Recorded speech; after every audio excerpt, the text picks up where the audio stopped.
विवेक चूड़ामणि verse 9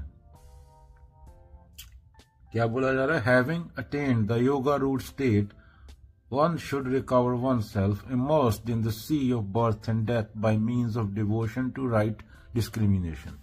योगारूढ़ अवस्था बोला जा रहा है। योगारूढ़ अवस्था का मतलब क्या होता है?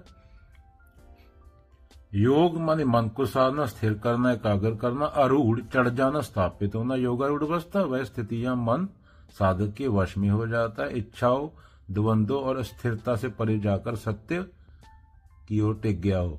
जब तक मन इधर उधर भागता है इच्छा, डर, लालच में, तब तक साधक आगे नहीं बढ़ सकता। योगारूढ़ अवस्था जब साधक मन को इतना संयमित कर ले कि अब वह उसका नौकर हो, मालिक नहीं। इस अवस्था में व्यक्ति आत्म विवेक, सेल्फ इंक्वायरी के लिए पूरी तरह तैयार होता है।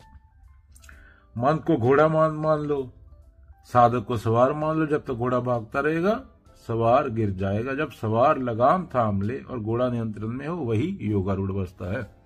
पढ़ाई, बच्चा पढ़ना चाहता है पर मन बार बार मोबाइल गेम, टीवी की ओर भागता है। जब वह मन उसके वश में आ जाए तो पढ़ाई पर टिक जाए, यही योगारूढ़। इंसान अपने अनकंट्रोल्ड डिजायर से प्रोडक्शन करता गया, पोल्यूशन बढ़ा। अब इंसान अपनी इच्छाओं पर काबू करे, सेल्फ कंट्रोल, धरती बचेगी। व्यक्तिगत और वैश्विक दोनों स्तर पर यही योगारूढ़ अवस्था है।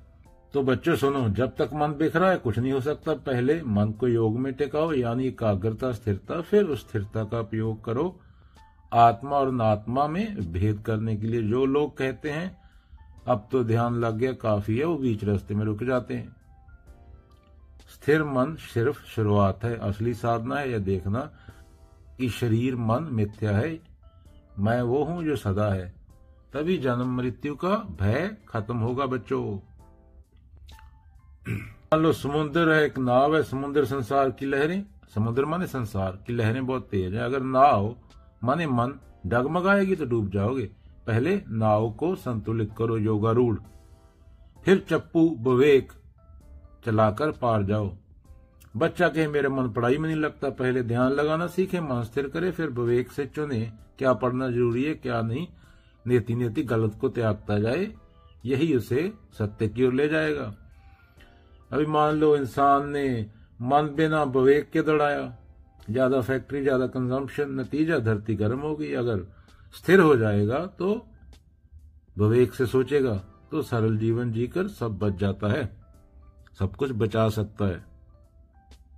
पर सरलता, सहजता, simplicity, difficult to be simple, simple to be happy. Rabindranath Tagore बच्चों।